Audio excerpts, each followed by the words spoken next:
Hi guys, welcome to this video. In this video we solve a CAT para-jumble question.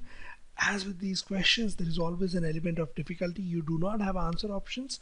5 sentences, 120 possible orders. So there is an element of guesswork that is always going to be involved. How do you approach these questions? Since you are facing this challenge, you understand the overall context, you understand the overall meaning, try to form as many pairs as possible and work from that starting point, right? That is what you can do for these questions. Now, in order to identify the answer, just pause the video, solve this question, and then view the solution for this particular question, right? As far as the sentences go, the most generic sentences in this case is this is how you identify the opening sentence. Statements 5 and 4 in this case. What do they do? Statement number 5 tells us DNA from the Bronze Age human skeletons indicate that the Black Plague could have emerged as early as 3000 BCE, long before the epidemic that swept through Europe in the mid 1300s. So the Black Plague could have existed a long time back. Now, how did we come to know about this? In the analysis of fragments of DNA from 101 Bronze Age skeletons for sequences from Yersinia pestis, the bacterium that causes the disease, 7 people tested positive. So this is how we derived this. So this is the connection between statements 5 and 4. We have our first set of introductory set of statements in this case. There was a study conducted. Now the study suggests, so giving further detail for this analysis, the study suggests that the disease did not spread with such intensity, but that it may have driven human migrations across Europe and Asia. So the topic of human migrations is now introduced. 541.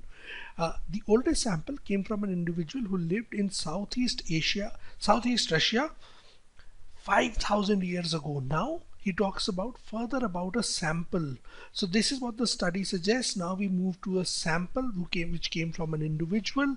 The ages of the skeletons correspond to a time of mass exodus from today's Russia and Ukraine into Western Europe and Central Asia, suggesting a pandemic could have driven these migrations.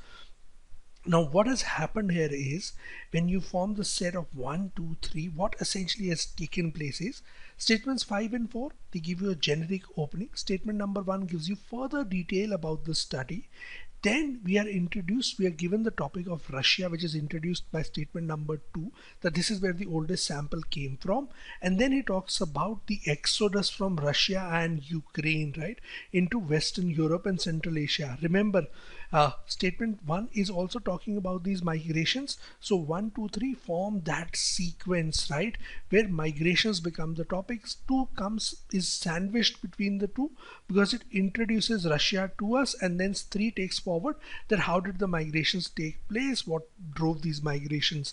Again, not an easy question to solve. This is most definitely not an easy question. It's difficult to find the correct order in this case. Element of guesswork is there for sure, right? It has to click you at the right moment, the right sentiment. Only then you will be able to identify the correct answer. You can easily misplace one of these sentences, especially in the set 1, 2, 3, and it can cause a lot of confusion. This is the official answer released by the CAT test takers, right? So this is the explanation behind it. How does this operate, right? But again, it's a difficult question to solve, not an easy one to solve. This is a challenge with para-jumbles without answer options. As I say, you have to take these with a pinch of salt. You have to accept them. This is the way the question type is, right? Thank you very much for watching this video and happy learning.